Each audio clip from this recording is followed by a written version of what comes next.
You're not welcome at our Christmas dinner this year, Margaret. Your outdated views are damaging to my children."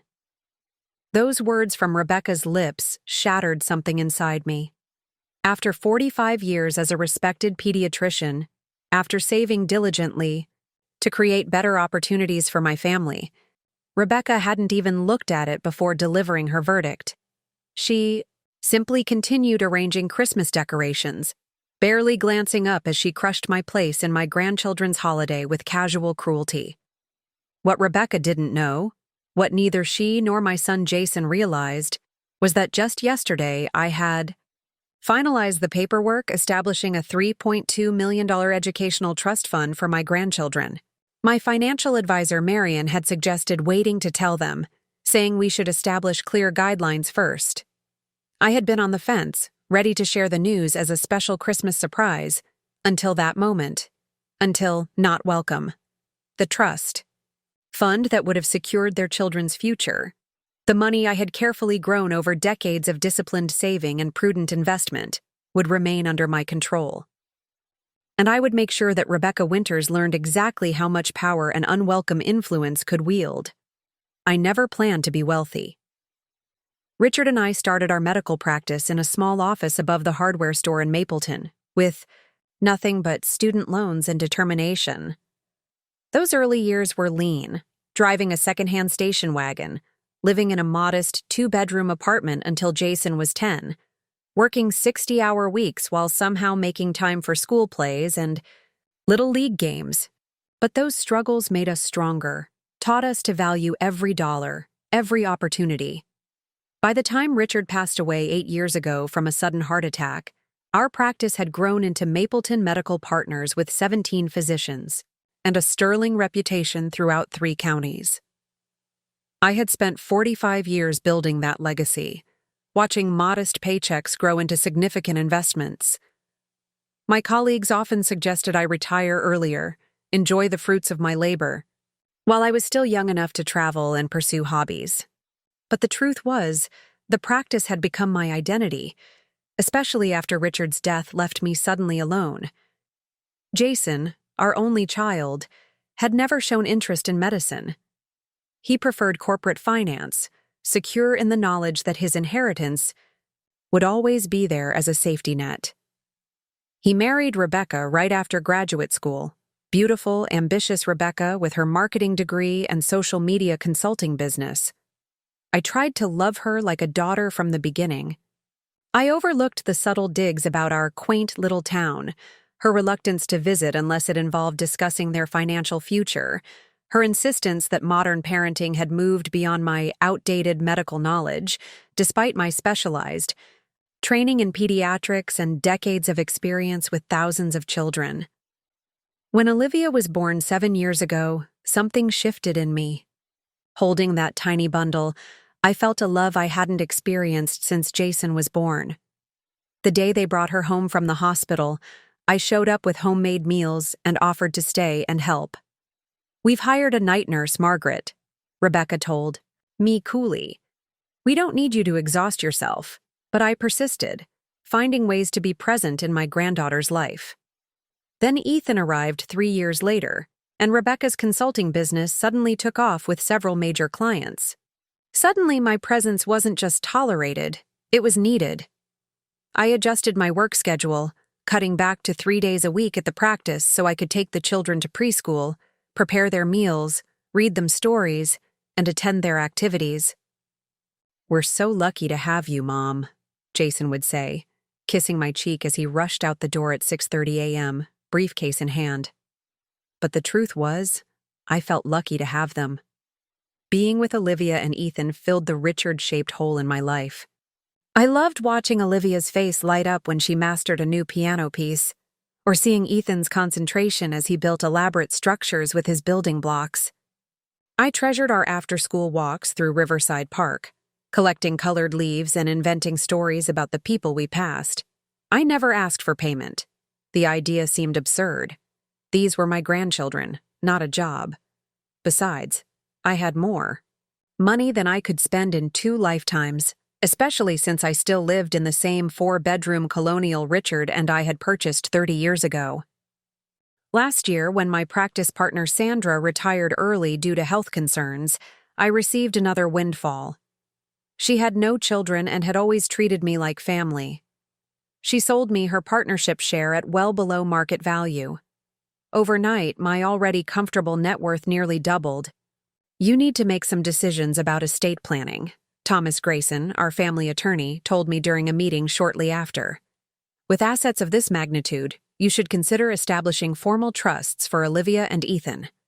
The idea resonated with me immediately. I remembered how Richard and I had struggled with Jason's college expenses, taking out a second mortgage and working extra shifts. I wanted Olivia and Ethan to have opportunities without that burden. The best schools, travel experiences, starter homes when they graduated, seed money if they wanted to start businesses. I worked with Thomas and Marion for months establishing a trust that would support my grandchildren through every stage of life while encouraging responsibility. The structure was thoughtful: funds for education available immediately, larger distributions at ages 25, 30, and 35, with provisions for healthcare, housing, and entrepreneurship. "What about Jason and Rebecca?" Thomas asked during one meeting. "Will they be co-trustees?" I hesitated. Let me think about it. The truth was, I had concerns. Rebecca's spending habits worried me: the designer clothes, the spontaneous luxury vacations, the constant home renovations. Jason wasn't much better, always chasing status symbols rather than building lasting security. I feared the temptation of millions sitting in an account they controlled might prove too strong. Still, they were the children's parents. I had nearly convinced myself to add their names as co-trustees when everything changed. It began with Olivia's interest in science. During our afternoons together, I noticed how she was drawn to my old medical textbooks, asking thoughtful questions about the human body. At 7, she already showed the analytical mind that had served me well in medicine. One day, I found a science enrichment program at Westfield Academy that seemed perfect for nurturing her curiosity. "I think Olivia has real potential," I told Rebecca that fateful afternoon, extending the brochure across the kitchen island. "This science program could—" "You're not welcome at our Christmas dinner this year, Margaret," Rebecca cut in, her eyes never leaving the holiday garland she was arranging. "Your outdated views are damaging to my children." The non sequitur shocked me into silence. The brochure hung suspended between us, my hand frozen in midair. "I don't understand." I finally managed, my voice barely audible over the cheerful Christmas music playing in the background. "What outdated views?" Rebecca sighed dramatically, finally looking up from her decorating. "The way you constantly undermine my parenting with your so-called medical expertise. The organic foods you sneak into their lunches when I've explicitly told you we follow a flexible approach to nutrition. The screen time limits you impose when they're with you, despite our different household rules." Each accusation felt like a physical blow. These weren't radical actions. They were basic health guidelines I'd recommended to thousands of parents over my career. "Those aren't outdated views, Rebecca. They're established pediatric recommendations. See? This is exactly what I mean." She cut me off again, her voice sharp. "You can't help yourself. Every conversation becomes a medical lecture. Jason and I have decided we need a break from your influence this holiday season." I stood rooted to the spot, trying to process her words. Banned from Christmas. Excluded from the holiday traditions I'd maintained since Olivia was born. The Christmas Eve reading of The Night Before Christmas, the special breakfast casserole on Christmas morning, the carefully selected gifts I'd already purchased and wrapped. "Does Jason know you're having this conversation?" I asked quietly. "Of course. We discussed it extensively. He agrees it's for the best." Preparing and narrating this story took us a lot of time, so if you are enjoying it, subscribe to our channel. It means a lot to us. Now back to the story. My heart sank further. My own son, agreeing to ban me from Christmas without even the courtesy of telling me himself. "The children will be devastated," I said, thinking of Olivia and Ethan's excitement when we'd discussed our holiday plans just days ago. "They'll adjust," Rebecca replied dismissively. "We're taking them to Aspen this year anyway. My parents have rented a lodge, and the children will have their cousins to play with. Much more exciting than our usual routine."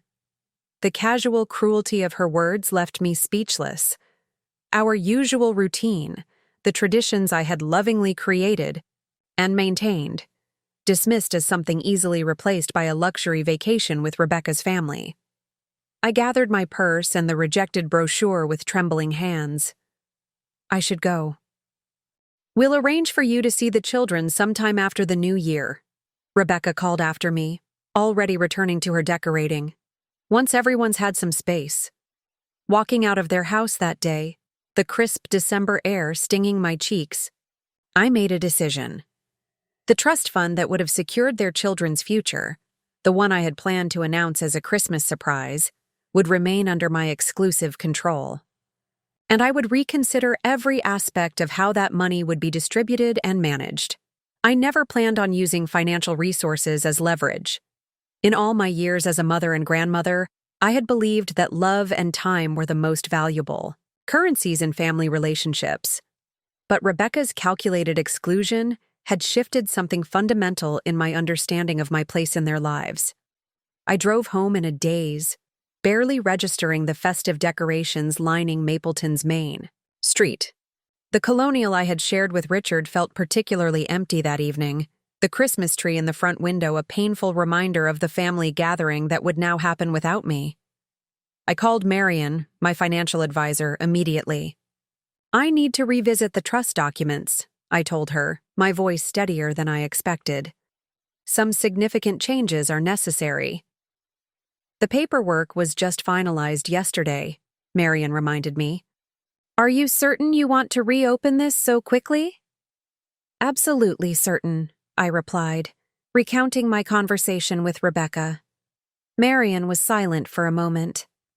"Margaret, making financial decisions from a place of emotional hurt rarely leads to the best outcomes. Perhaps give yourself a few days to—" "This isn't about hurt feelings," I interrupted, surprising myself with my firmness. "This is about recognizing reality. If I'm considered an unwelcome influence in my grandchildren's lives, then I need to be much more strategic about how I structure their financial future."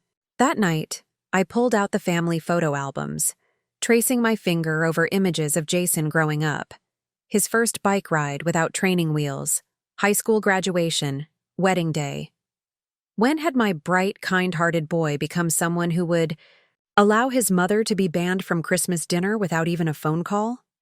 I lingered over more recent photos, Olivia proudly displaying her first lost tooth, Ethan covered in birthday cake on his second birthday. My grandchildren, who I loved with a fierceness that sometimes took my breath away. Would they believe I had chosen not to be with them for Christmas? What story would Rebecca and Jason tell them about my absence? Sleep eluded me that night. I paced the house, touching the holiday decorations I had put up with such anticipation just a week earlier. The needlepoint stockings I had made for each family member hung from the mantel, including the newest one for Rebecca's mother, who had joined us last Christmas after her divorce. The irony wasn't lost on me that I had welcomed her family while being excluded from their celebration this year. By morning, my hurt had crystallized into resolve. I called Thomas Grayson and requested an urgent appointment. "I need to restructure the trust," I told him when we met in his wood-paneled office later that day. "I want full discretionary control, with specific conditions attached to fund disbursements." Thomas peered at me over his reading glasses. "This is quite different from what we discussed initially. May I ask what prompted this change?" I explained the situation with clinical detachment, as if presenting a complex patient case rather than describing my personal pain. "I see," Thomas said when I finished. "And you're certain this isn't a reaction you might regret when family tensions ease?" "This isn't about punishment, Thomas. It's about protection, both of the funds and of my relationship with my grandchildren. If their parents can so easily exclude me from their lives, I need to ensure that my financial legacy can't be similarly disconnected from my values and intentions. Richard and I met during our medical residency at Mapleton General in 1973. While other doctors in training complained about our small-town placement, we saw opportunity in a community that desperately needed dedicated physicians. We fell in love not just with medicine but with each other, two idealists determined to build something meaningful together. We married in a simple ceremony at the town's Methodist church. Our honeymoon was modest, a week at Richard's family cabin by Lake Meridian, but it felt luxurious to us after the grueling years of medical school and residency. We returned to Mapleton renewed, ready to put down roots. Our early practice was humble. 2 examination rooms above Miller's Hardware, a receptionist who doubled as our nurse, and hours that stretched from dawn until well past dusk. We charged what our patients could afford, sometimes accepting payment in fresh eggs, garden vegetables, or handyman services. "We're not doing this to get rich," Richard would say when I worried about our bank account. "We're doing this to make a difference." When I discovered I was pregnant with Jason 3 years later, we were simultaneously thrilled and terrified. How would we manage a child with our demanding schedule? But we adapted, converting a storage closet into a nursery at the office, taking turns seeing patients while the other cared for our infant son. Jason's arrival changed everything. Suddenly, our work wasn't just about helping others, it was about building a legacy, creating security for our child. We became more strategic, expanding the practice to include another physician, moving to a proper medical building, setting aside money each month for Jason's education. As Jason grew, so did our practice. By the time he was in high school, Mapleton Medical Partners had become the premier healthcare provider in 3 counties. We had built a reputation for combining medical excellence with compassionate care. Importantly, we had achieved financial stability, a far cry from our early years of counting pennies at the grocery store. Jason was a bright child, curious and kind-hearted. While he showed little interest in medicine, he absorbed our values, or so we thought. He understood the importance of education, of serving others, of building something lasting. He was the first in his class to be accepted to Westridge University, where he studied finance. "Business makes more sense to me than bodies." "Mom," he explained when I asked if he'd ever considered following our path, "I can still help people, just with their money instead of their health." I respected his choice, proud that he was forging his own path. Richard and I had achieved enough success to pay for his education without hardship, something we'd never imagined possible during those lean early years. Jason met Rebecca during his senior year at Westridge. She was studying marketing, already building a personal brand with a modest social media following. She was beautiful, articulate, and ambitious, in ways that both impressed and slightly concerned me. "She's got big plans," Jason told us excitedly after introducing her during Parents' Weekend. "She's going to revolutionize how companies connect with customers. You should see what she can do with Instagram." Richard and I exchanged glances, not entirely understanding this new digital landscape, but happy to see our son so enthused. We welcomed Rebecca warmly, inviting her to spend holidays with us in Mapleton. Her discomfort with our small town was evident from the start. She called it quaint and charming, in tones that suggested she meant the opposite. She asked pointed questions about our practice's annual revenue, about our retirement plans, about Jason's inheritance prospects. "She's just practical," Jason defended when I gently raised concerns. Her parents went through that messy divorce last year, and she saw how financial ignorance can hurt you. She wants security, that's all. They married a year after graduation, a lavish affair at an exclusive vineyard that cost more than Richard, and I had spent on our first house. Rebecca's parents covered most expenses. Her father was determined to outshine his ex-wife, who attended with her new boyfriend. But Richard and I contributed significantly to the honeymoon, a 3-week tour of the Mediterranean. For several years after, we saw them primarily on holidays and special occasions. They settled in Meadowbrook, a prosperous suburb about an hour from Mapleton. Jason secured a position at a prestigious financial firm, while Rebecca built her marketing consultancy from home, specializing in helping medical practices develop their online presence. The irony wasn't lost on us that while our son had avoided medicine, he had married someone who made her living from it indirectly. Rebecca occasionally asked for introductions to other physicians or healthcare groups, which we provided gladly. We wanted her to succeed, to feel connected to our family. When they announced Rebecca's pregnancy 5 years into their marriage, Richard and I were ecstatic. Richard had been experiencing minor heart problems. Nothing serious, his cardiologist assured us, just something to monitor. And the news of a grandchild seemed to rejuvenate him. "Now, I have another reason to take care of myself," he told me, following his medication and exercise regimen with newfound dedication. We transformed our home office into a nursery, hoping they would visit frequently with the baby. We attended every prenatal appointment Rebecca would allow us to, bringing small gifts and offering support. When Olivia Margaret Winters arrived, named for both grandmothers, though Rebecca's mother got the primary honor, we were there in the hospital waiting room, ready to welcome her to the world. Richard took one look at Olivia and fell completely in love. "She has your eyes, Maggie," he whispered, using the nickname only he ever called me. "She's going to change the world, just like her grandmother."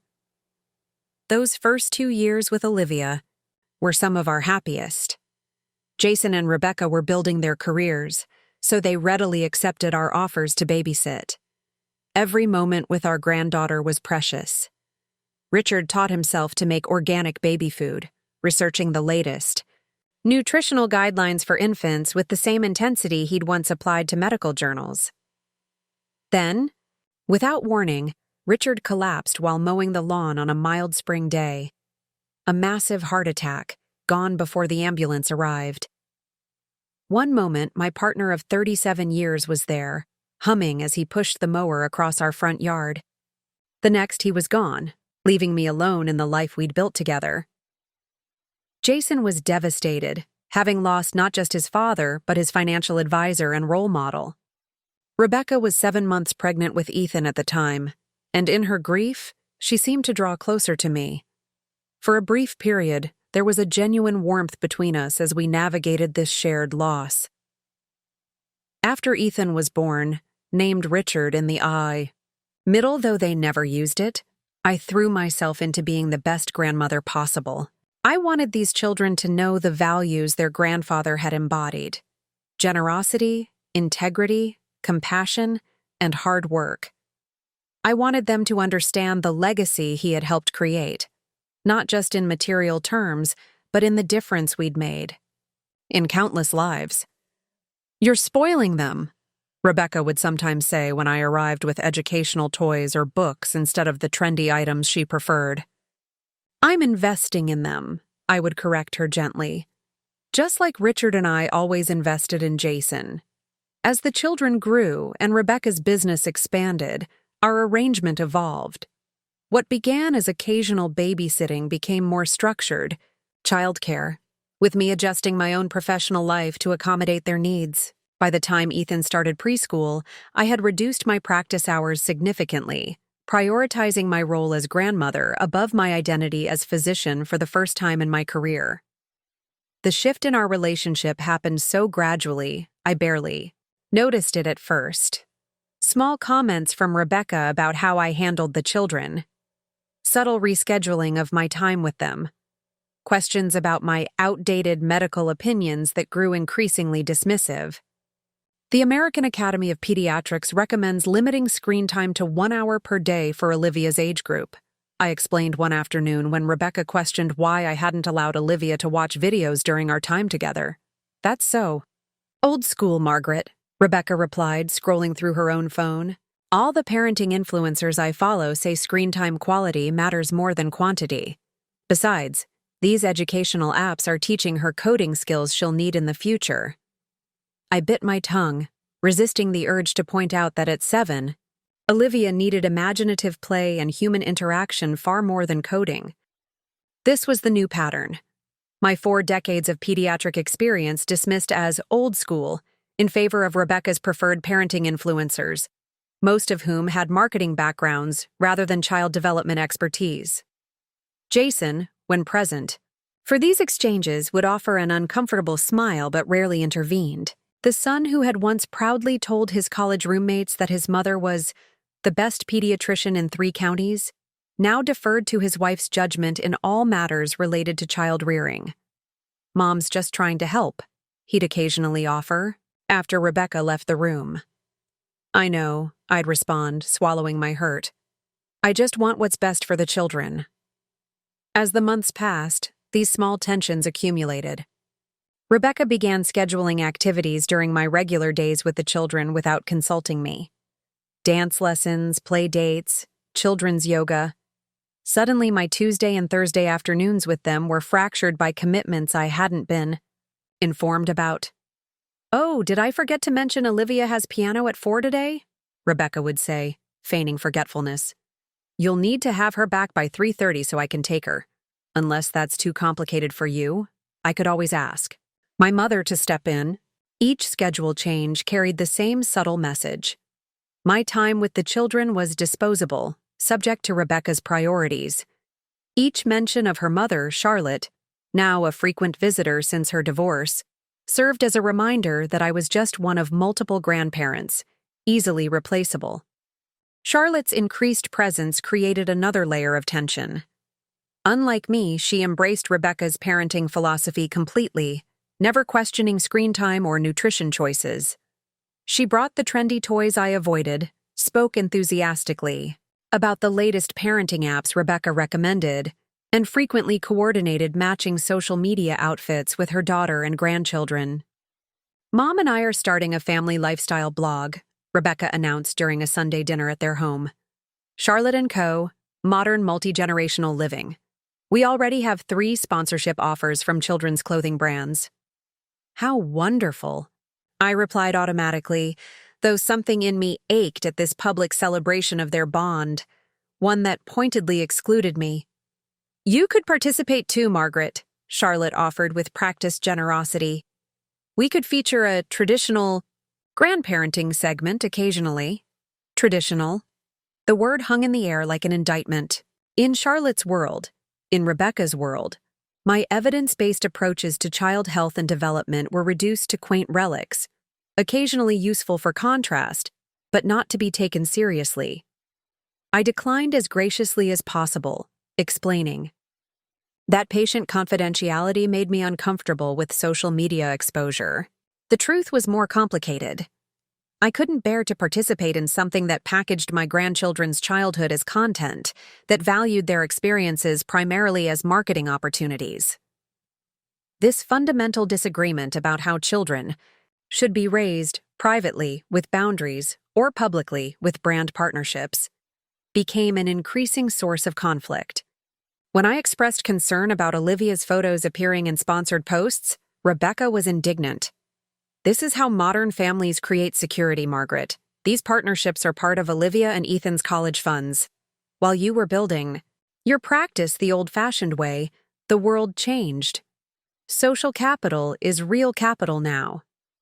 The implied criticism stung, that my traditional career path was somehow less valid than Rebecca's influencer aspirations.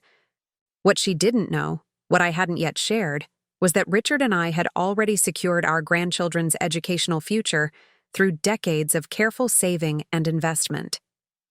As summer approached, tensions escalated further. Rebecca announced they would be spending a month at a luxury resort that had offered them a substantial discount in exchange for social media coverage. "We'll be creating content showing 3 generations enjoying resort amenities," she explained. "Charlotte's coming for the full month, of course." "The children will be away for a month?" I asked, trying to keep disappointment from my voice. I had been planning special activities for my summer days with them. Science experiments for Olivia, nature walks for Ethan. "They need this exposure, Margaret. It's important for their future." Rebecca's tone made it clear this wasn't a discussion but an announcement. Besides, you could use a break. You're not getting any younger, and keeping up with two active children must be exhausting. Not getting any younger. Another subtle dig, suggesting I was becoming less capable, less relevant to my grandchildren's lives. At 68, I still maintained a part-time medical practice, served on the hospital board, and had more energy than many of my younger colleagues.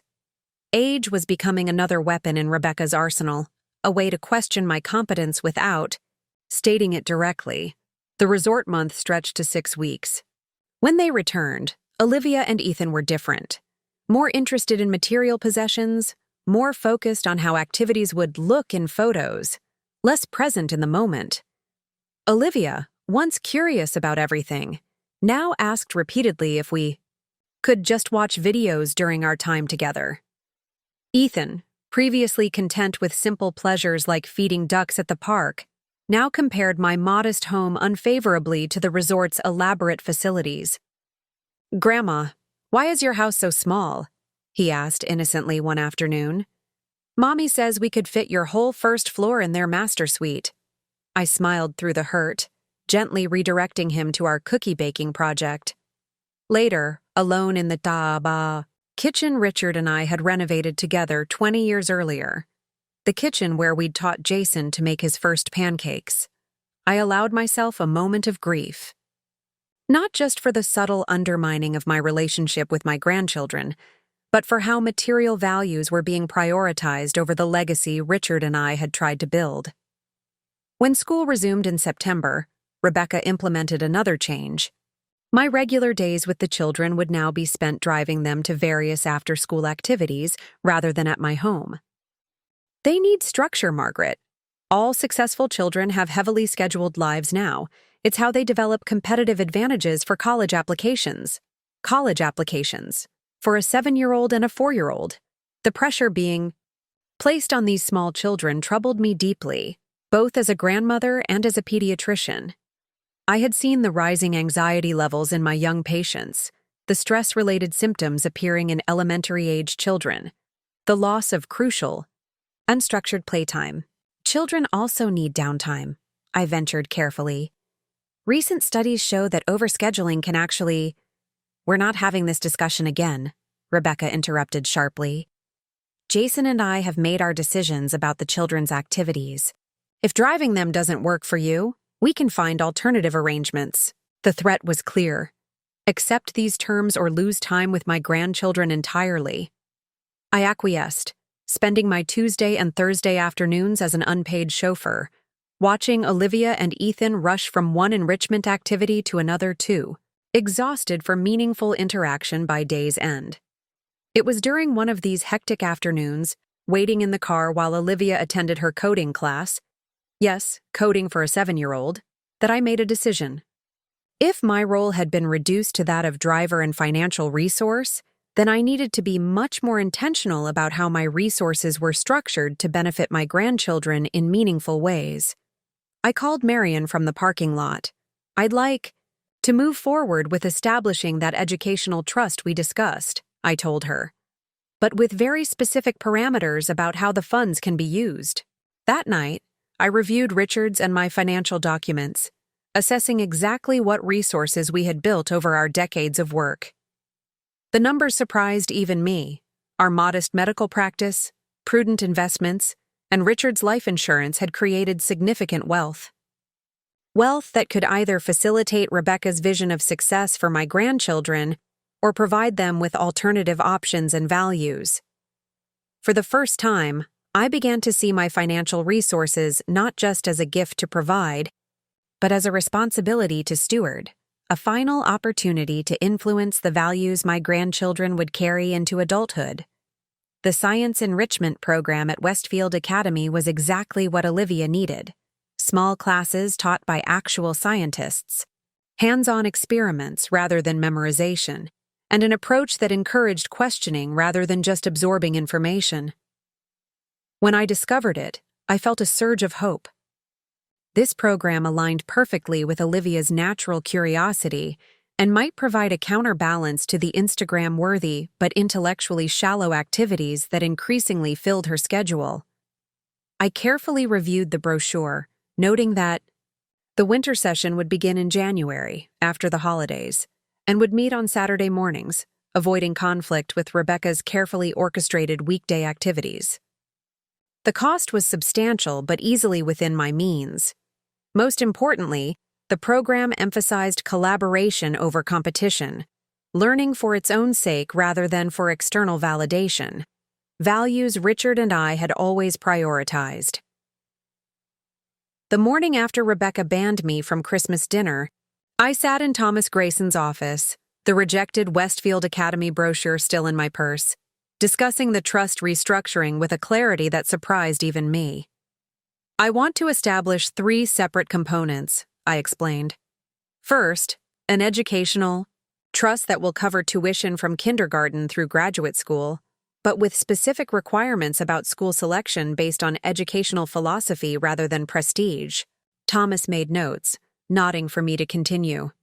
Second, a health and wellness fund that covers medical expenses, mental health support, and activities that promote physical well-being, sports, outdoor experiences, summer camps focused on nature, rather than technology. And the third component? Thomas asked.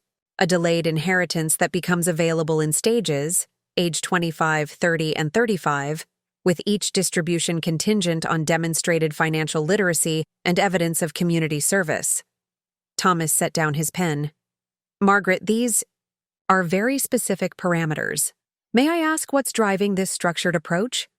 I hesitated, then decided on complete candor. I'm concerned about the values being instilled in my grandchildren. Their parents are emphasizing material success, social media presence, and competitive achievement above all else. I want to ensure that my resources don't simply amplify those priorities, but instead offer an alternative vision of what constitutes a good life. And who would serve as trustee for these funds? I will initially. After my death, I want an independent trustee, not Jason or Rebecca. Someone who will honor the spirit of these provisions without family pressure. Thomas leaned back in his chair, studying me carefully. You understand this. Will likely create significant tension when Jason and Rebecca learn of these restrictions? I understand, I replied, my resolve strengthening.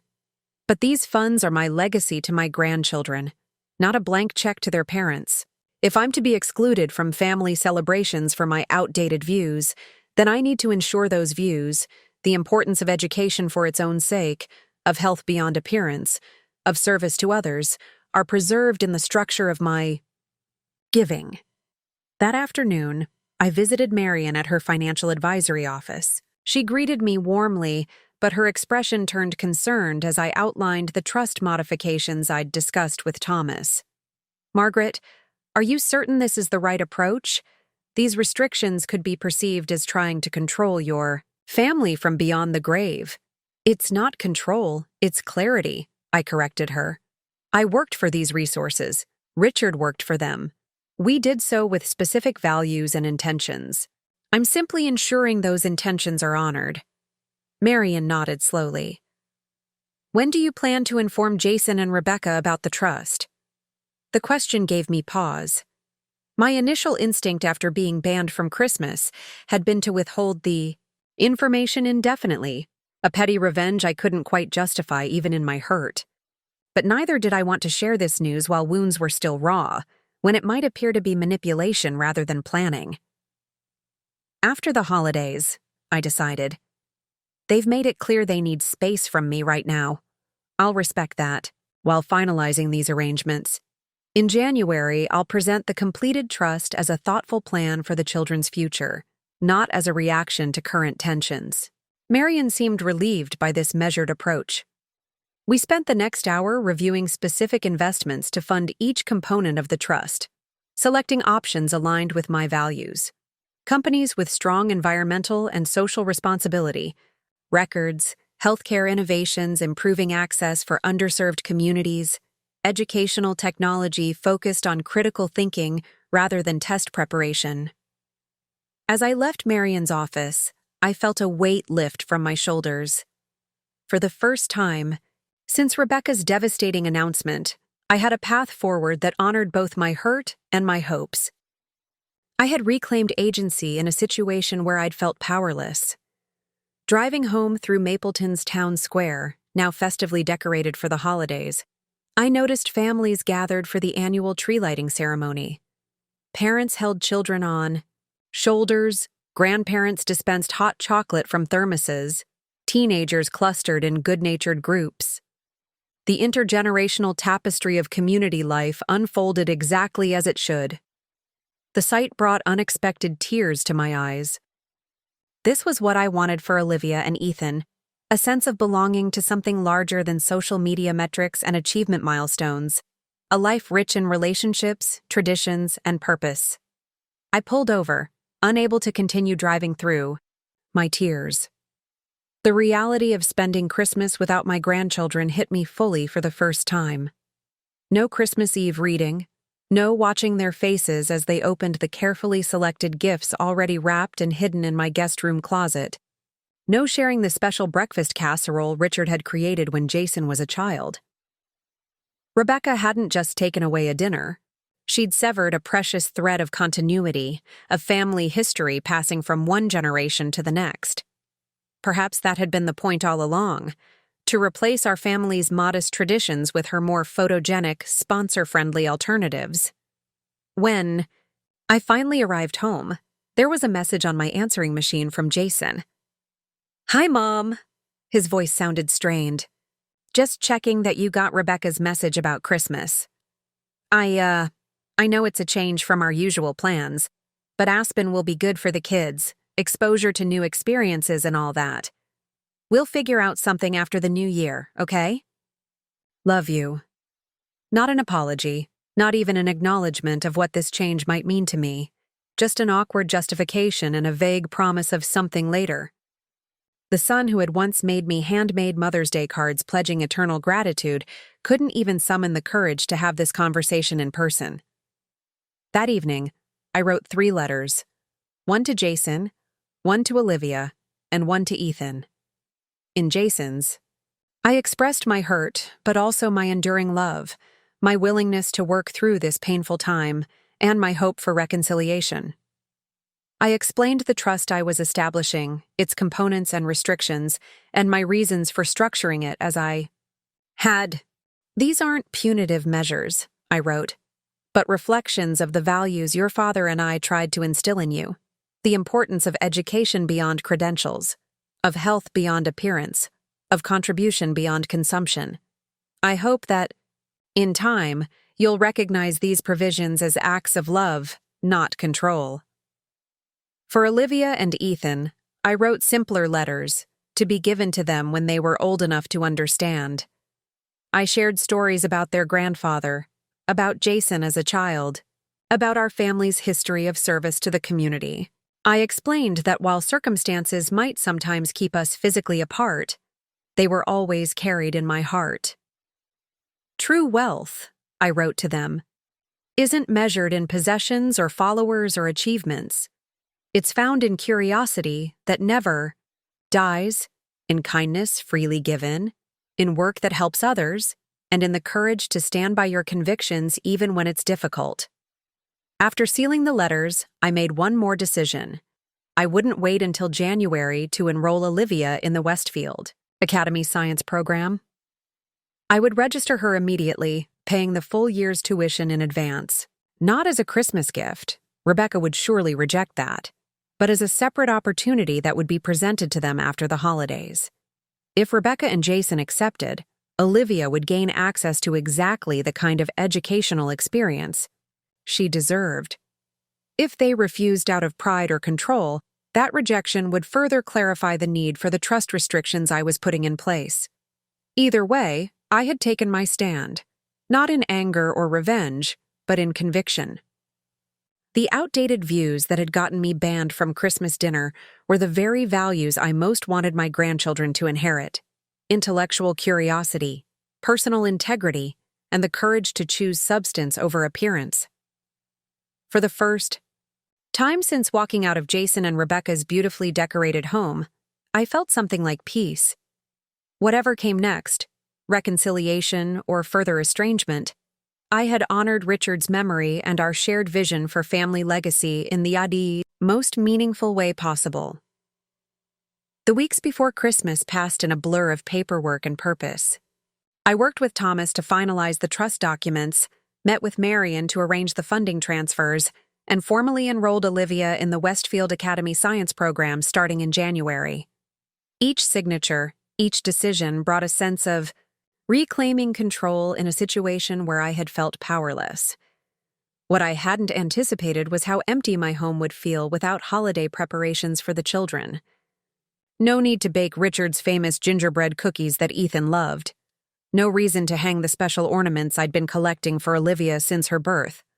One each year, documenting her evolving interests from teddy bears to ballet slippers to microscopes. The traditions that had anchored me since Richard's death now highlighted his absence and that of my grandchildren. I threw myself into community service instead, volunteering extra shifts at Mapleton's free clinic and organizing the hospital staff's annual gift drive for children in foster care. Keeping busy helped, but it couldn't fill the fundamental void of family connection during what should have been the most family-centered time of year. 3 days before Christmas, my doorbell rang. I opened it to find Olivia standing on my porch, her small face solemn beneath her winter hat, Charlotte hovering anxiously behind her. "Grandma Margaret," Olivia said formally, extending a glitter-covered card. "I made this for you since we won't see you on Christmas." I knelt to her level, accepting the card with hands that trembled slightly. "Thank you, sweetheart. This is beautiful. Mom said you're not coming to Christmas because you're busy," she continued, her eyes searching mine with a directness that reminded me of Richard. "Are you too busy for us now?" The innocent question sliced through my careful composure. Before I could formulate an age-appropriate response, Charlotte intervened. "Olivia, remember what we discussed in the car? Grandma Margaret has important doctor things to do, and we'll see her after the holidays." She turned to me with a smile that didn't reach her eyes. "Rebecca asked me to bring Olivia by since we were running errands nearby. We can't stay. Lots of packing to do for Aspen." "Of course," I managed, still kneeling at Olivia's level. "But I have your Christmas gifts inside. Would you like to take them with you? And there's one for Ethan, too." Olivia's face brightened, but Charlotte shook her head. "That's not necessary, Margaret. They'll have plenty of gifts in Aspen. Rebecca feels they're already overwhelmed with material things."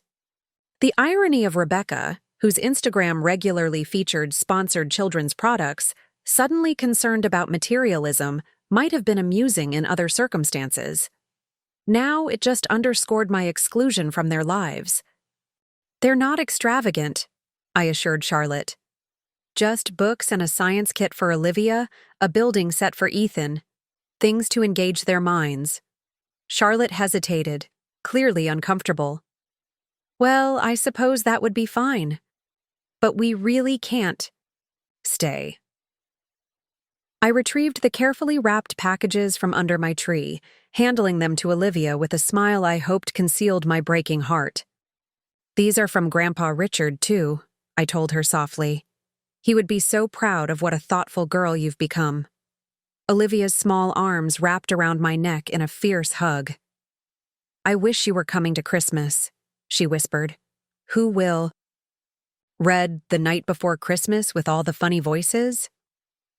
"I'm sure your mommy or Grandma Charlotte will do a wonderful job," I assured her, blinking back tears. "And when you come back from Aspen, we'll have our own special day together. I promise." After they left, I sat on my porch steps despite the December chill, allowing the tears to flow freely. Olivia's innocent question, "Are you too busy for us now?" revealed how Rebecca had framed my absence, not as their decision to exclude me, but as my choice to prioritize work over family. The manipulation was so skillful, so damaging in its subtle rewriting of reality. That evening, I received a text from Jason. "Mom, heard you gave the kids presents today. We agreed to exchange gifts after the holidays. Please respect our parenting decisions." I stared at the message, my son's words blurring through fresh tears. When had giving books to my grandchildren become disrespectful? When had my son become someone who would police such harmless gestures of love? I didn't respond immediately, allowing myself the night to process my hurt. By morning, I had reached a decision. I would not engage in this petty conflict. I would rise above it, focusing instead on the long-term well-being of my grandchildren through the structures I was putting in place. Wishing you all a wonderful holiday, I texted back. The gifts are small tokens of my love. Enjoy Aspen and we'll connect in the new year. On Christmas Eve, I attended the midnight service at Mapleton Methodist, the same church where Richard and I had been married, where Jason had been christened, where we had gathered as a family for Christmas Eve services for decades until this year. Several of my longtime patients approached to ask about Jason and the grandchildren, clearly confused by their absence. They're celebrating in Colorado this year, I explained with a practiced smile. Trying something new. Dr. Helen Chen, my former medical partner and dear friend, wasn't fooled by my casual explanation. She cornered me after the service, her direct gaze leaving no room for evasion. Margaret, what's really going on? You look like you've lost 10 pounds since I saw you last month, and I know you well enough to recognize when you're putting on a brave face. Over coffee in her warm kitchen, I finally shared the whole painful story. Rebecca's dismissal of my medical knowledge, the gradual marginalization of my role in the children's lives, culminating in the Christmas ban and my decision to restructure the grandchildren's trust fund. Helen listened without interruption, her expression growing increasingly troubled. When I finished, she reached across the table to grasp my hand. You're doing the right thing, Margaret. Not out of spite, but out of principle. Those children deserve access to the values and knowledge you and Richard represent, especially if their parents are choosing such a different path. Her validation brought fresh tears. But what if this makes things worse? What if Jason and Rebecca restrict my access to the children even further when they learn about the trust conditions? That's a risk, Helen acknowledged. But consider the alternative. If you simply hand over unconditional funds, you're financing the very approach to child rearing that concerns you. Sometimes love requires boundaries, even when they're painful to establish. Christmas Day itself I spent at the free clinic, covering for younger colleagues with children so they could enjoy the holiday. The work was therapeutic, reminding me of why Richard and I had chosen medicine in the first place, to make a tangible difference in people's lives, especially those most vulnerable. As I treated a young mother's infected wound while her toddler played with donated toys nearby, I felt a renewed sense of purpose. The trust I was establishing for Olivia and Ethan wasn't just about money. It was about this fundamental value of service, of using one's resources, whether knowledge, time, or finances, to improve others' lives. That evening, alone in my home with memories pressing in from all sides, I made one more decision. I would not wait for Jason and Rebecca to contact me after the holidays on their terms. Instead, I would invite them to a formal meeting in the first week of January, with Thomas present, to discuss the children's financial future. No accusations, no rehashing of holiday hurts, just a straightforward presentation of the trust I had established and my reasoning behind its structure. Whatever happened next, reconciliation or further estrangement, would be their choice. I had done what I believed was right, honoring both my hurt and my hopes in a way that prioritized my grandchildren's long-term well-being over short-term family harmony. As I prepared for bed that night, I found myself talking aloud to Richard. As I often did in moments of uncertainty, I wish you were here to tell me if I'm doing the right thing, I whispered to his photo on my nightstand. I think I am, but it hurts so much to be separated from them, especially today. In the quiet of my bedroom, I could almost hear his practical, kind voice. Stand your ground, Maggie. Not out of pride, but out of principle. Those children need exactly what you're fighting for, whether their parents realize it yet or not. With that imagined reassurance, I fell into the first peaceful sleep I'd had since Rebecca's devastating announcement. Tomorrow would bring new challenges, but tonight I rested in the conviction that I was honoring Richard's memory and our shared values in the most meaningful way possible. The Winters family returned from Aspen on January 2nd. I knew this because Olivia called me from Rebecca's phone that evening, bubbling with excitement about skiing and the private Santa who had visited their lodge on Christmas morning. "He knew all our names, Grandma, and he brought me a real microscope, not a toy one, but one that scientists use." Her enthusiasm was infectious, momentarily bridging the painful gap of our separation. "That sounds wonderful, sweetheart," I replied, carefully avoiding any hint of sadness that might diminish her joy. "I can't wait to hear more about your adventures when I see you." "When will that be?" she asked innocently.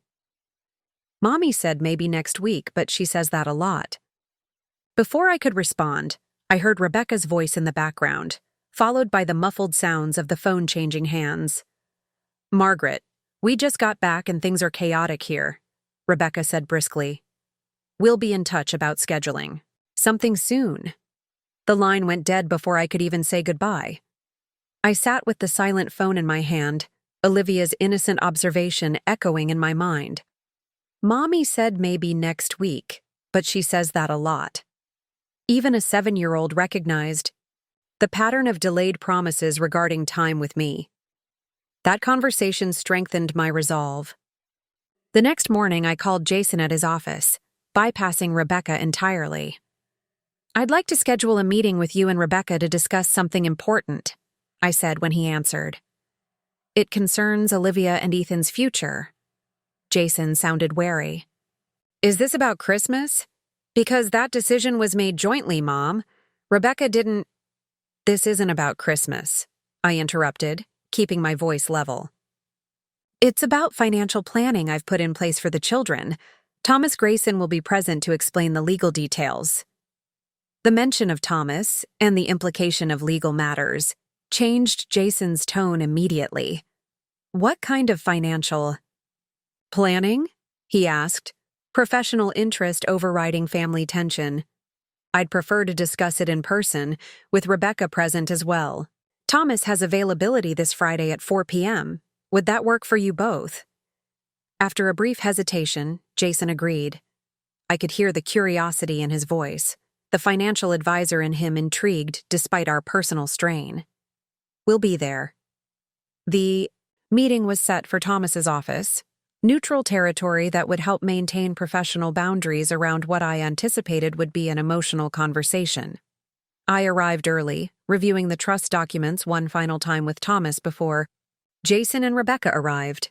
"Remember," Thomas advised, "focus on your positive intentions for the children's future, not on current conflicts with their parents. This is about legacy planning, not relationship grievances." I nodded, grateful for his guidance. At precisely 4 p.m., his assistant showed Jason and Rebecca into the conference room. Rebecca was impeccably dressed as always, her expression coolly professional. Jason looked uncomfortable, his tie slightly askew in a way that reminded me painfully of Richard. "Thank you both for coming," I began after initial pleasantries were exchanged. "I've asked you here because I've recently established a significant trust fund for Olivia and Ethan, and I wanted to explain its structure and purpose directly." I slid folders across the table to each of them, containing summaries of the trust provisions. As you can see, I've created 3 components: an educational trust, a health and wellness fund, and a delayed inheritance with staged distributions, Jason opened his folder immediately, scanning the documents with professional interest. Rebecca left hers closed, watching me with narrowed eyes. "The educational component will cover tuition from elementary through graduate school," I continued, "with emphasis on institutions that prioritize critical thinking and academic rigor, rather than prestige alone." "How generous," Rebecca commented, her tone suggesting the opposite. "And who exactly decides which schools meet your standards of academic rigor?" "The trust includes specific educational philosophy criteria," Thomas interjected smoothly. "These are objective standards that any trustee can apply." I continued my explanation, outlining the health and wellness provisions that would cover medical expenses, mental health support, and structured outdoor activities. As I described the delayed inheritance component, with distributions at ages 25, 30, and 35 contingent on financial literacy and community service, Jason finally looked up from the documents. "Mom, these are extremely restrictive conditions," he said, forehead creased with concern. "This isn't just providing for the kids, it's trying to control their life choices and ours." "It's not about control," I countered gently. "It's about aligning financial support with specific values, education for its own sake, health beyond, appearance, service to others. Values your father and I always prioritized." Rebecca finally opened her folder, flipping through pages with increasing agitation. When she reached the trustee provisions, her expression hardened. "You've named yourself as sole trustee, with an independent trustee after your death, explicitly excluding Jason and me," she said, voice tight with controlled anger. "You don't trust us to manage our own children's inheritance." "I've structured the trust to ensure the funds are used according to their intended purpose," I replied carefully. "This isn't a reflection on you personally, but on ensuring consistency with the values the money is meant to support." "Not a reflection on us personally?" Rebecca repeated incredulously. "You've created an elaborate legal structure specifically designed to bypass our parental authority. If that's not personal, I don't know what is." Jason placed a restraining hand on Rebecca's arm before turning to me. "Mom, I understand wanting to provide for the kids' future. That's generous and we appreciate it. But these restrictions feel like you're trying to parent from a distance, overriding our decisions about how to raise our children." His words stung because they contained a grain of truth. Was I using financial resources to maintain influence I felt I was losing in my grandchildren's lives? Had hurt and exclusion colored my judgment about what was truly best for Olivia and Ethan? Before I could respond, Rebecca pushed her folder away decisively. "Let me be clear. We will not accept any financial support that comes with these kinds of strings attached.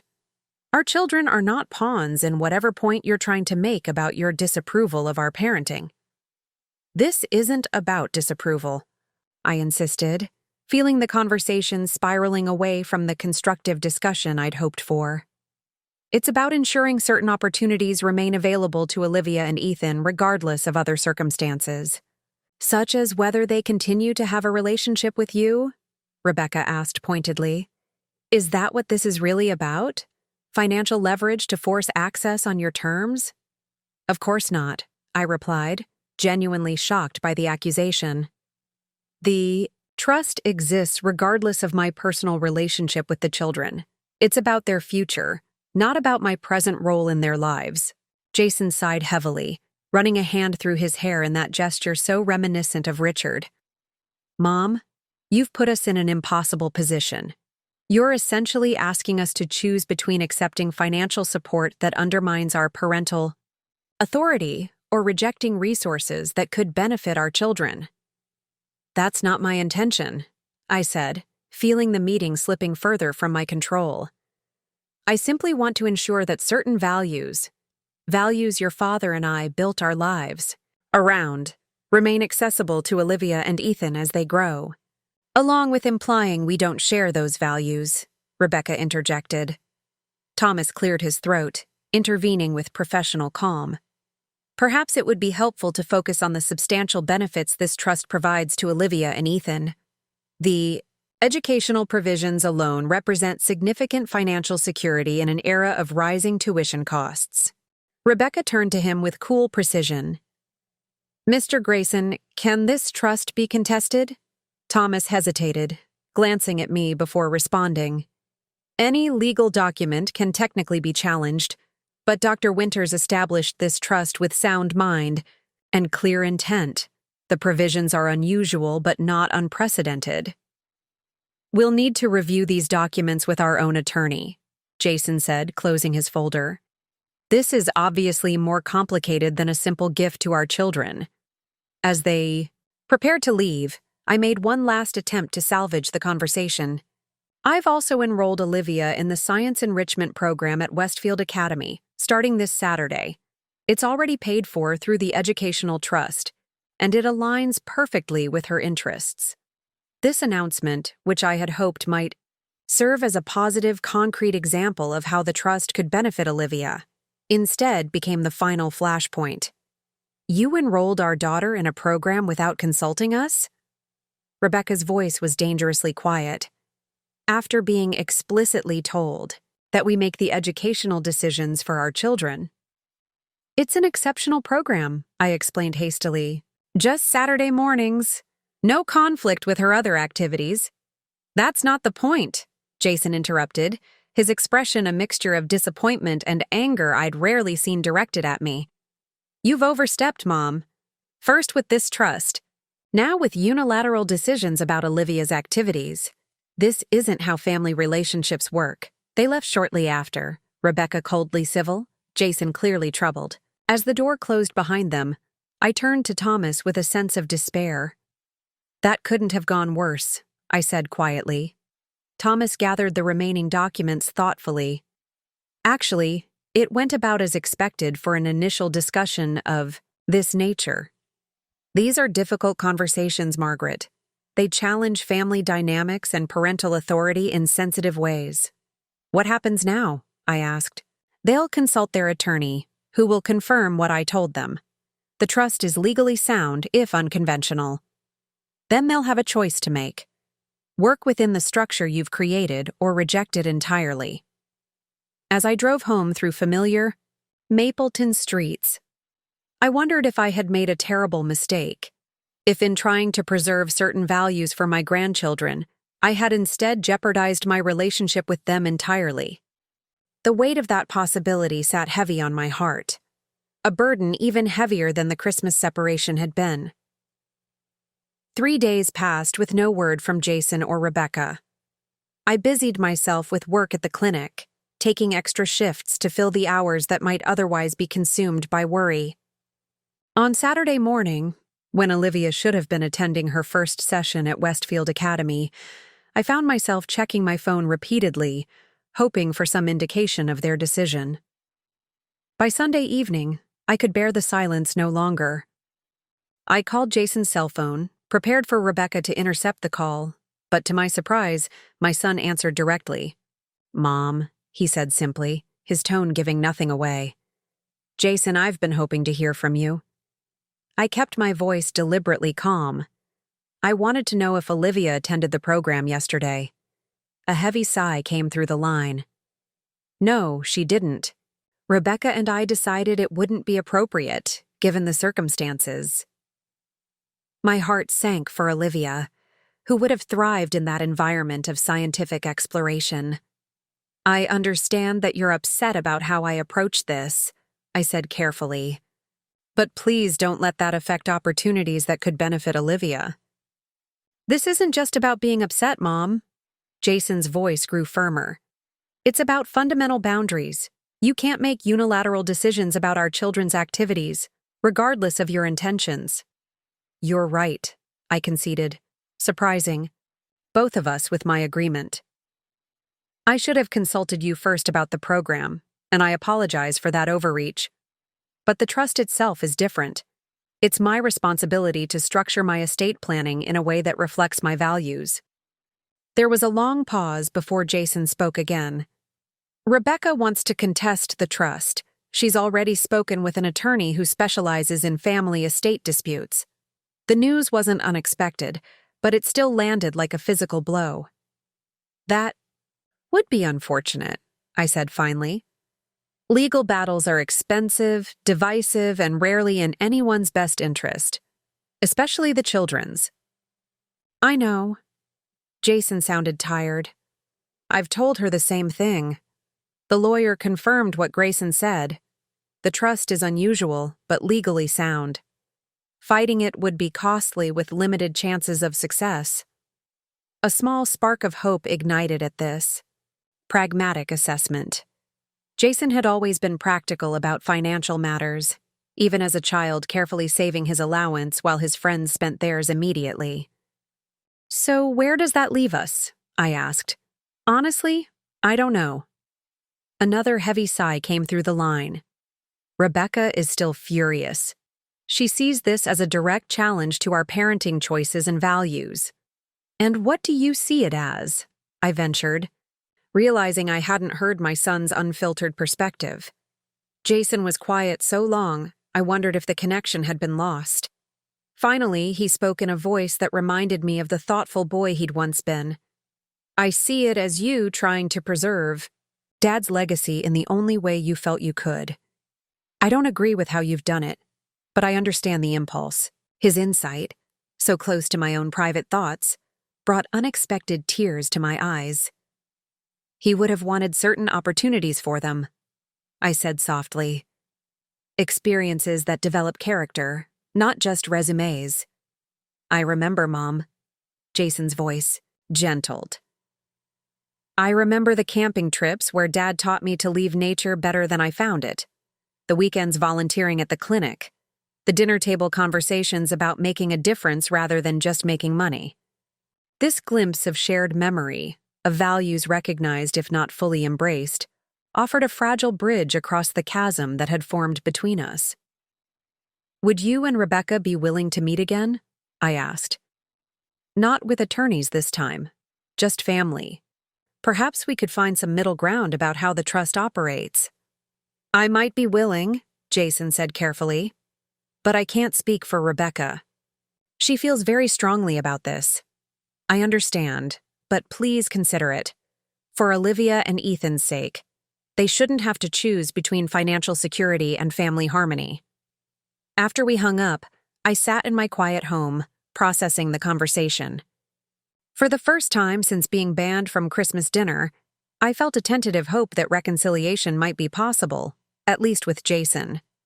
His acknowledgement of Richard's values and their continued relevance suggested that beneath the surface conflicts, some essential connection remained intact. The next morning brought an unexpected development. I received an email from Westfield Academy confirming Olivia's enrollment in their science program, with a start date of the following Saturday rather than the previous one. No message accompanied this information, no explanation for the change. Indecision. But it represented something significant. A small concession, a crack in the united front Jason and Rebecca had presented at our meeting. I chose not to call or text about this development, recognizing that pushing too hard might reverse their tentative acceptance.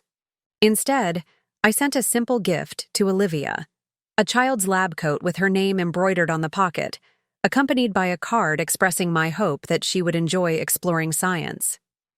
2 days later, I received a text message from an unknown number. Olivia loves the lab coat. She's wearing it around the house pretending to conduct experiments. J. This small communication, sent from what I suspected was Jason's personal rather than work phone, represented a subtle reaching out, an acknowledgement of shared joy in Olivia's development, separate from the ongoing trust dispute. I replied, simply, Richard would be so proud of her curious mind. Thank you for letting me know. February arrived with bitter cold and an uneasy truce. Jason had begun sending occasional text updates about the children. Ethan's successful transition to a big boy bed, Olivia's enthusiasm for her Saturday science program. These messages came from his personal phone, never mentioned by Rebecca. During the brief, tense exchanges when she dropped Olivia at Westfield Academy each Saturday morning, I had settled into a careful routine of being present without imposing, interested without interfering. Each Saturday, I volunteered at Westfield's Parent Resource Center, deliberately timing my schedule to overlap with Olivia's class. This arrangement allowed me to see her weekly without directly challenging Rebecca's restrictions on our time. Together. Then came the snow day that changed everything. Mapleton rarely experienced significant snowfall, but that Wednesday, 8 inches fell overnight, closing schools and many businesses. At 7:15 a.m., my phone rang, Rebecca's number flashing. On the screen. Margaret, she began without preamble. Jason and I both have unavoidable meetings today. Our regular sitter can't get her car out of her driveway. I need someone to watch the children. The naked necessity in her voice was striking. No pretense about wanting the children to spend time with me, just pragmatic acknowledgement that I was the available option.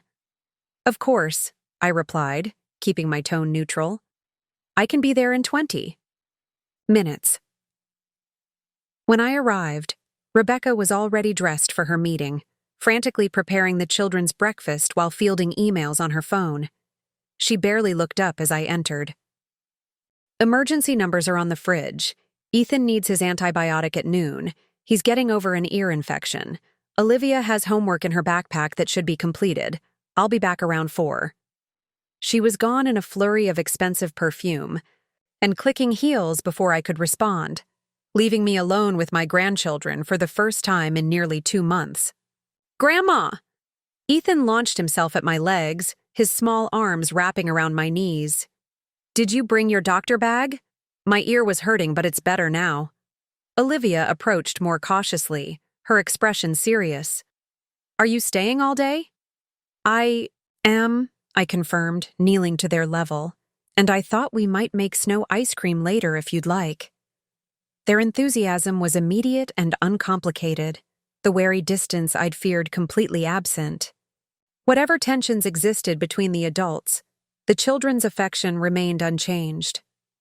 We spent a magical day together, building snow forts in the backyard, making the promised snow ice cream with vanilla and maple syrup, conducting simple science experiments with household materials that left Olivia wide-eyed with wonder.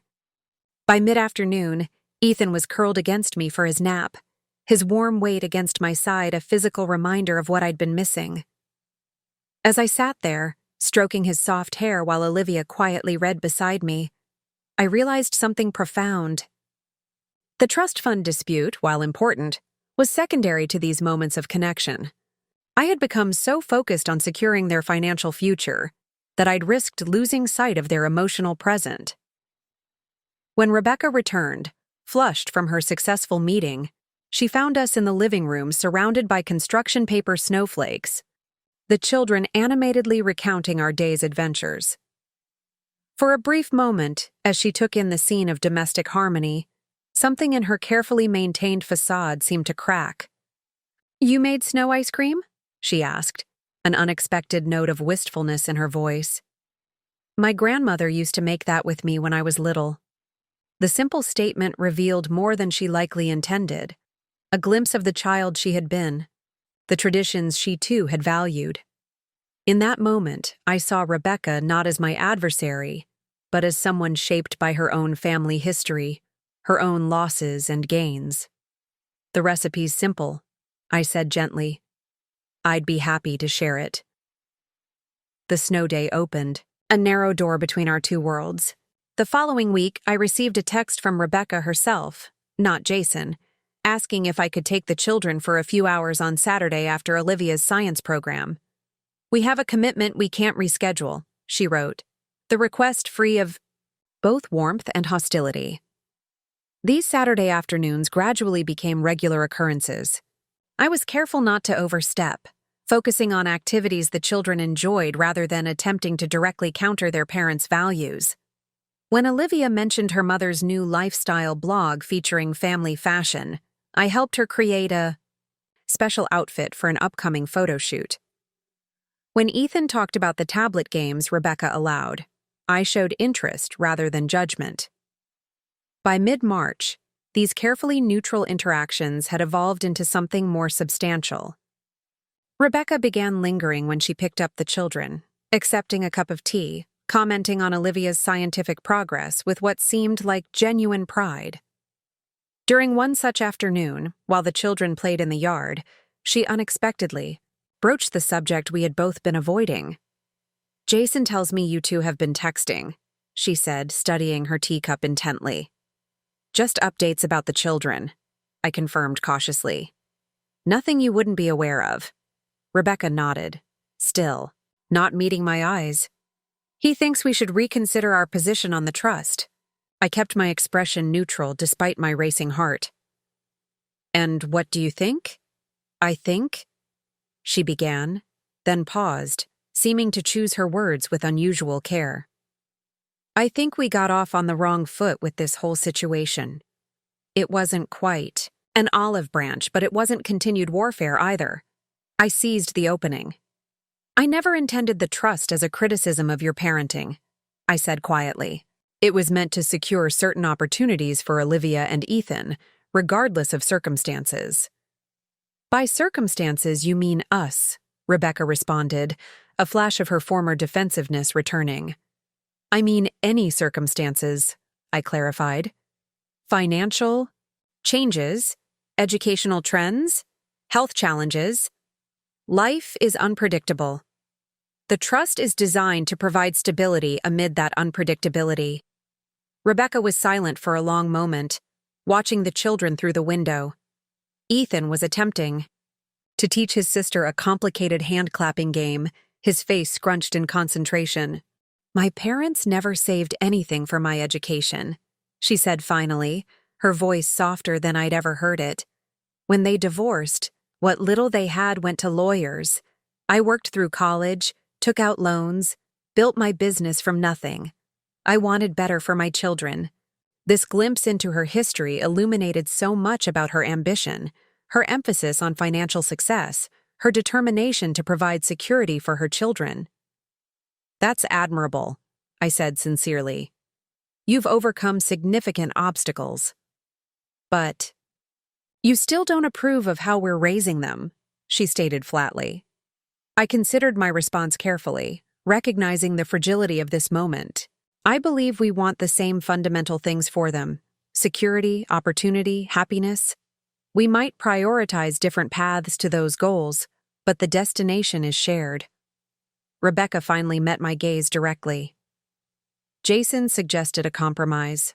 We accept the educational component of the trust as structured, but renegotiate the other provisions to allow more parental input. It wasn't everything I'd hoped for, but it was movement in a positive direction. An acknowledgement that at least some aspects of the trust had merit. I'd be open to discussing that, I said, careful not to sound too eager.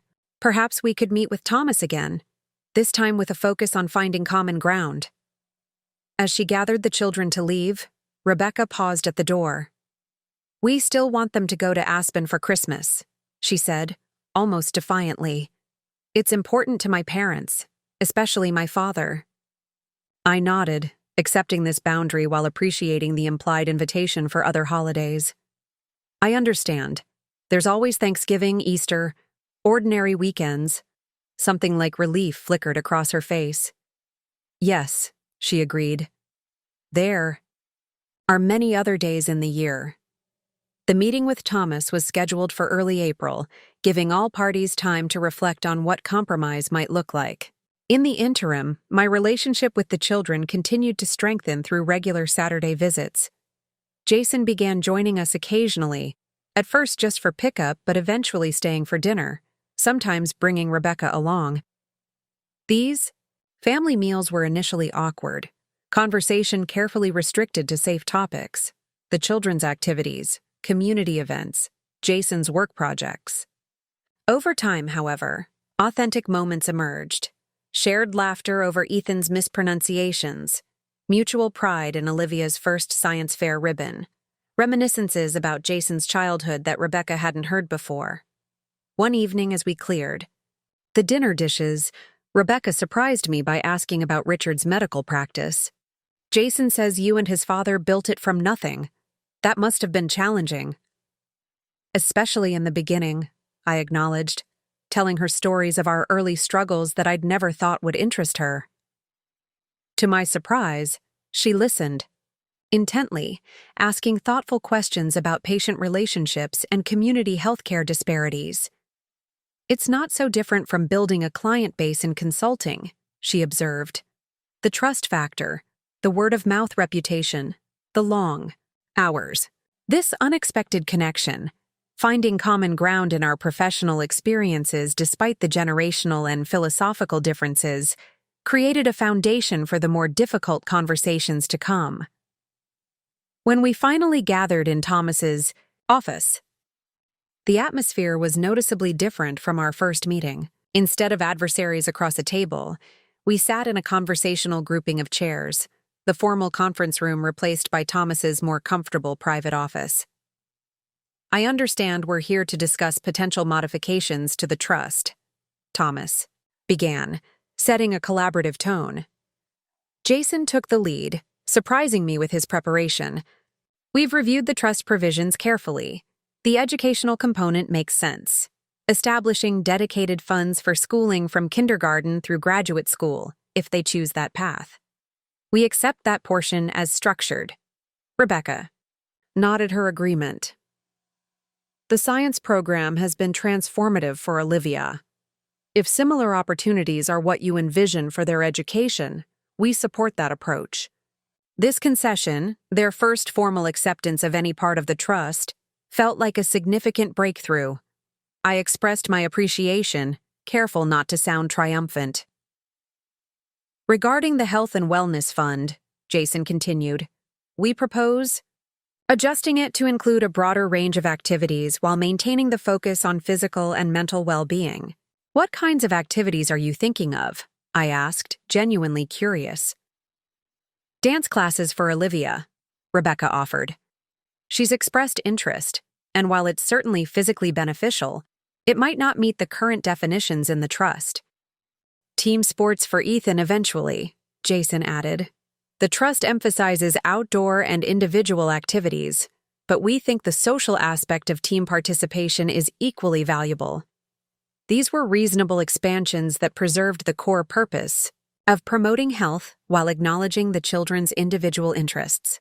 I agreed readily, suggesting we broaden the language while keeping the prohibition on purely appearance-focused activities like child beauty pageants. The delayed inheritance component proved more challenging. Rebecca still objected to the staged distribution schedule, seeing it as unnecessarily controlling. "A 25-year-old adult shouldn't need to prove themselves worthy of their inheritance," she argued. "It implies a lack of trust in how we're raising them." I was preparing my counter-argument when Jason surprised me again. "What if we reframe the conditions?" he suggested. "Instead of requirements they must meet to receive funds, we could structure them as incentives that increase their distributions.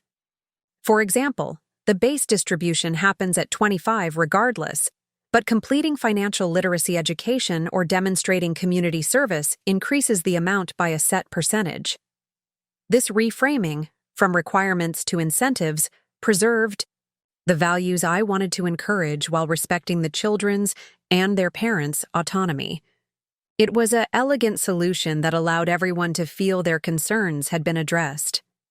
"I could support that approach," I agreed, looking to Thomas for confirmation of its feasibility. As Thomas made notes on the proposed modifications, I realized we had achieved something remarkable, not just compromise on the trust provisions, but a deeper understanding of each other's perspectives and values. The financial discussions had become a vehicle for addressing the more fundamental issues of respect, authority, and family legacy that had driven our conflict from the beginning. The revised trust documents were finalized in May, bearing signatures from all parties.